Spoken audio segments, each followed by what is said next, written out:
Sahabat Celoteh Iman yang terkasih, salam jumpa sehat selalu untuk kita semua.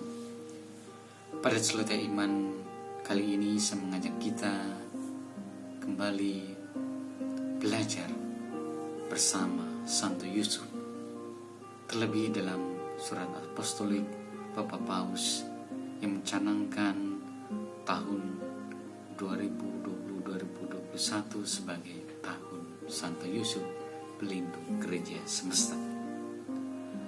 Pada Celoteh Iman kali ini kita akan belajar dari Santo Yusuf sebagai seorang bapa yang lembut dan penuh kasih. Yusuf melihat Yesus bertumbuh dari hari ke hari, bertambah hikmatnya dan besarnya, dan makin dikasihi oleh Allah dan manusia, seperti dilakukan Tuhan kepada Israel. Demikian juga Yusuf mengajarnya berjalan dengan memegangnya dengan tangannya. Baginya ia seperti seorang ayah yang mengangkat seorang anak ke pipinya dengan membungkuk kepadanya untuk memberinya makan. Yesus melihat kelemah lembutan Allah pada Yusuf, seperti bapa sayang kepada anak-anaknya. Demikianlah Tuhan sayang kepada orang-orang yang takut akan Dia. Yusuf tentu saja telah mendengar gema di sinagoga selama doa-doa Mazmur bahwa Allah Israel adalah Allah kelemah lembutan yang baik kepada setiap orang dan yang penuh rahmat terhadap segala yang dijadikannya. Sejarah keselamatan terpenuhi dalam harapan melawan semua harapan melalui kelemahan kita. Terlalu sering kita berpikir bahwa Allah hanya mengandalkan bagian diri kita yang baik dan berhasil, sementara pada kenyataannya kebanyakan rencananya terpenuhi dalam kelemahan kita.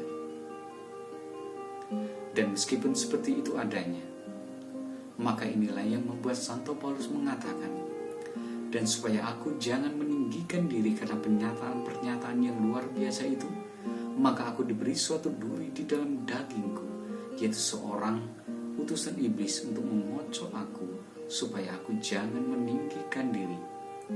Tentang hal itu aku sudah 3 kali berseru kepada Tuhan, supaya utusan iblis itu mundur daripadaku.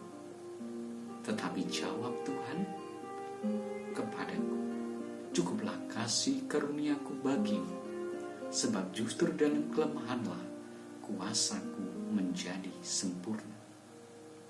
Saudara-saudari sahabat Celoteh Iman yang terkasih, jika ini adalah prospek tata keselamatan, kita harus belajar menerima kelemahan kita dengan kelembutan mendalam.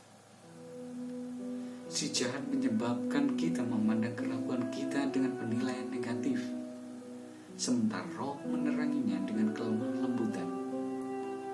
Kelemah lembutan adalah cara terbaik untuk menyentuh apa yang rapuh dalam diri kita. Jari yang menunjuk dan penilaian yang digunakan kepada orang lain seringkali menjadi tanda ketidakmampuan untuk menerima kelemahan-kelemahan dalam diri sendiri, kerapuhan kita. Hanya kelembutan akan menyelamatkan kita dari perbuatan pendakwa. Itulah sebabnya penting menjumpai belas kasih Allah, terutama dalam sakramen rekonsiliasi, di mana kita memperoleh pengalaman, kebenaran, dan kelemah lembutan. Secara paradoks, meskipun si jahat dapat mengatakan kepada kita kebenaran, tetapi itu dilakukannya hanya untuk menghukum kita. Namun demikian, kita tahu bahwa kebenaran yang datang dari Allah tidak menghukum kita, tetapi menerima kita.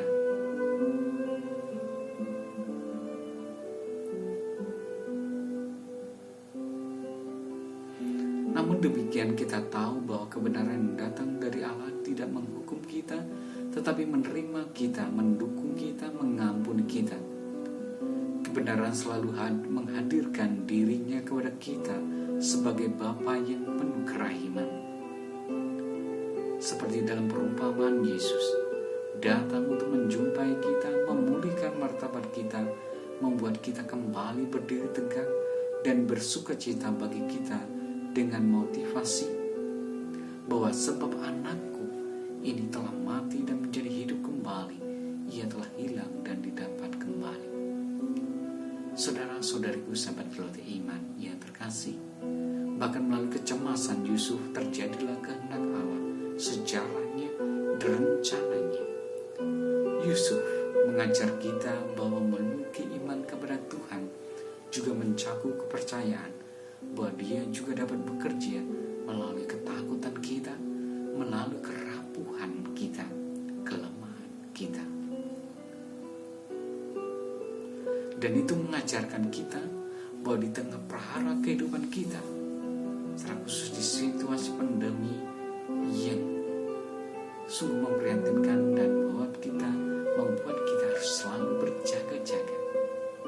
Kita tidak boleh takut untuk menyerahkan kemudi perahu kita kepada Allah. Terkadang kita ingin mengontrol segalanya,